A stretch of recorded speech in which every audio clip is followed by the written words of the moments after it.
Kenny has the night off. David Aldridge is here. Of course, he's here because it's the trade deadline day. That's right. Oh, and what a flurry of inactivity there was by mid-afternoon. So Paul George stays put, and Jimmy Butler stays put, and Jahlil Okafor stays put. Inexplicably, yes. Yeah, so, you got any theories? Why was the trigger not pulled on some of these deals and a lot of people were really hot and saying, yeah, this is going to happen? Well, look, I mean, if Indy's going to trade Paul George, they're not going to just give him away for like a couple of donuts, right? I mean, they want something back. What's for wrong real. with a couple of donuts? No, I'm sorry. That was too easy. You're right. That was too easy. I'm learning. Way to lob it up there for Hey, welcome to the team, baby.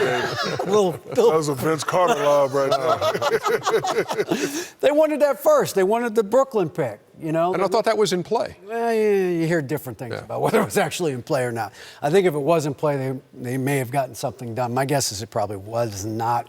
Everything I've been told is that Boston wants to be in this draft. They like this draft. They think they got a chance to get a transcendent player, a superstar level player in this draft. And with $30 million in cap room, they can add another superstar in free agency. So rather than get the one, they think they have a chance to get two. Did Chicago come close to Jimmy Butler moving? I don't think so, but it's odd to me because I heard they got a great offer from Atlanta, as well. But a lot of teams went in and tried to get him. I was a little surprised because they went ahead and traded Gibson and McDermott, which is basically a lot of their team that they have. Well, if you're going to do that, you might as well trade Jimmy Butler too and start all over again because you don't have much of a team left. You got 4 point guards now. Yeah, that deal with OKC is our Auto Trader player comparison. I love this deal for OKC. Yeah. I love this deal. I'm a big Taj Gibson fan. I think McDermott is going to fit great with Westbrook, but like I've been saying for years, Taj Gibson to me, that's a great pickup. They didn't really give up anything to get him. So I love this deal for OKC. I agree. We got the word the other day, too, as you look at Taj Gibson. It was late at night in New Orleans when the word of the deal came through that DeMarcus Cousins was moving from Sacramento to New Orleans, and he will make his debut tonight against the Houston Rockets. Shaq, obviously you got a rooting interest in that Sacramento situation. Why did this happen? Word has it that they just want to start all over. The DeMarcus Cousins experiment wasn't working. They didn't really see it working in the future. 6.5-year experiment, though. I mean, they just, they just felt that it wasn't working. They just want to start all over. Work the free agent market, try to build something in the draft. And they just want to start a new culture down there in Sacramento, similar to when the Chris Webber days were there. So, they just wanted to start all over. We wish DeMarcus well. Him and AD, it's an impressive lineup. Both the guys averaging 20 and 10.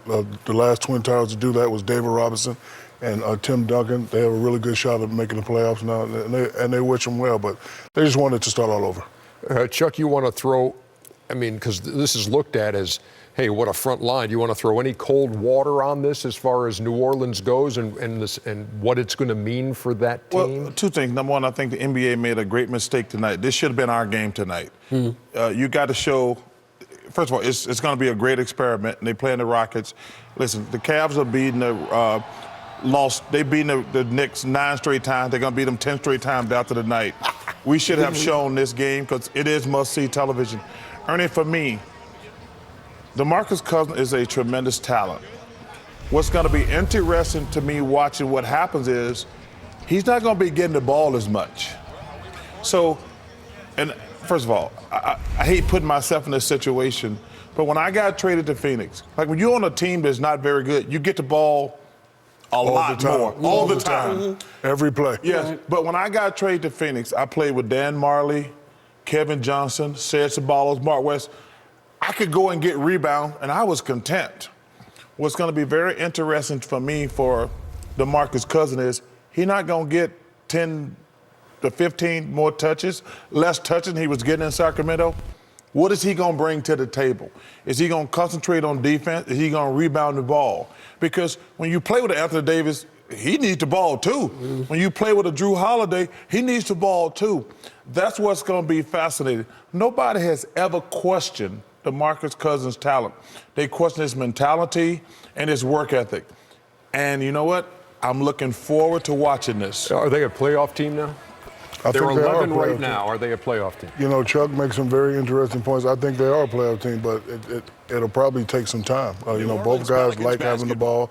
They need the ball. And again, the last time this worked was with David Robinson and Tim Duncan, and they're a different type of cats. They're very passive, very selfish. And David, when Tim got drafted, told him right away, "It's your team. You go to work. I'll be the rebound." So one of those guys is going to have to step back, and I'm anxious to see which guy is going to step back. Hold on. Yep. And I'll ask you this. Ask me away. Who has to step back? DeMarcus. I think DeMarcus has to step back. And I think, look, this is a great chance for DeMarcus Cousins. And in the history of this league, there's all kinds of examples of guys who got a reset. You talk about Robert Parrish, supposed to be a malcontent in Golden State, he's in the Hall of Fame. You talk about Dennis Johnson, supposed to be a malcontent in Seattle, in the Hall of Fame. You talk about Latrell Sprewell choking his coach, then he goes to the Knicks and leads them to the finals. So history is replete with guys who take advantage of that second chance. DeMarcus needs to take advantage of this second chance. He's playing with the best, not only the best player he's ever played with, the best point guard he's ever played with in Jrue Holiday. He's got a chance to make this good.